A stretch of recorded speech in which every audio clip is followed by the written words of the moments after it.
Welcome back to the channel. I hope you're having a great day. In today's episode, we address a thought-provoking statement made by the Eritrean president at the Africa Climate Summit in Nairobi, Kenya. Isaias Ifwerki strongly criticizes African leaders for their tendency to unquestioningly accept foreign aid from former colonial powers and imperial nations. He emphasizes that this aid often comes with hidden agendas and conditions attached. Ifwerki urges that it's essential for Africa to rely on its own resources and take control of its own development in order to truly benefit from external support. By blindly accepting foreign aid, Ifwerki suggests that African leaders are unknowingly perpetuating a cycle of dependence on external powers. This dependency compromises Africa's autonomy and hinders its ability to make independent decisions that align with the interests of its people. Welcome to Wake Up Blaq. Educate and enlighten. This stereotype of everyone coming and making statements, PR statements about achievements wouldn't make any sense. Let's be focused, okay? I will not talk about our achievements in agriculture, infrastructure, energy, water, and others. That will take time, okay? Now let's be focused. Occasions like this one, summits where people come, do their promotion about their achievements, and mostly PR exercise. Let's get out of this cycle, first and foremost, okay? I would like to focus on my own issue. Now people are talking about the resources of the continent, 60% of this endowment, 20% of this endowment. I mean, why can't you mobilize your own resources rather than extend your hands for handouts and charity? Is there a way of mobilizing these resources in the continent? How do you mobilize these resources? Can you mobilize the resources of Niger that are going to Europe, uranium and what have you? What about the mineral resources of this continent? Are you mobilizing these resources for the development of the continent, for climate change? Where are these resources? Everybody is talking about their achievements in their own locality, in their own national borders, without even addressing the real issues challenging this continent.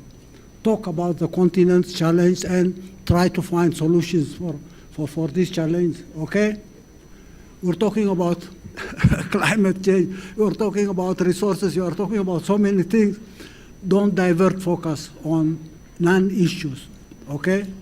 Now, do your homework, come up with a definition of your goals and objectives, strategize, go for detailed plans, and then come to mobilize resources so that you implement your programs.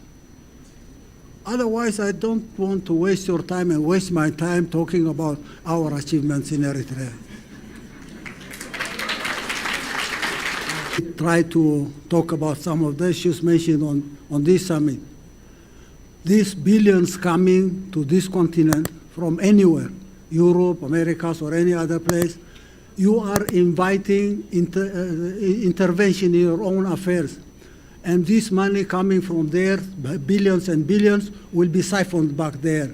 Make sure that you mobilize your own resources so that you can be enabled to benefit from resources coming from outside. The promises of billions is no good. Yeah. Again, it's the focus that we need to talk about. You're talking about corrupt governments and comparing them with the private sector and promoting the private sector, the private sector, the private sector. You put in place accountable governments, non-corrupt government that will use national resources for the development of the majority. This is not a matter of polarizing the private sector and the public sector. These classical arguments about the private sector, the public sector, that makes sense at all. It's out of context. We need to be focused on this matter. We can't blame governments and bring non-governmental organizations to manage our affairs. That is phenomenal in Africa. Go everywhere. Non-governmental government, non-governmental organizations are managing governments and discrediting governments and replacing them with what they call private sector. Can you imagine this makes sense to anyone? Now talk about serious things, okay? You want to implement programs, articulate your goals and objectives in the first place, okay? Strategize on how you can achieve these goals and objectives. Then go for detailed plans, sectoral plans or industrial plans, and then mobilize resource for that. Give these plans and the resources to reliable hands, accountable hands. Government or private sector, doesn't matter. It's not a matter of being with or against that party.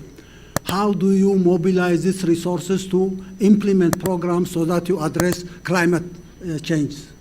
Thank you. Yes, focus. Don't get us to some classical discussions about what the private sector can do or the public sector can do. Corrupt governments will not implement any program at all. To talk about real government. Yeah.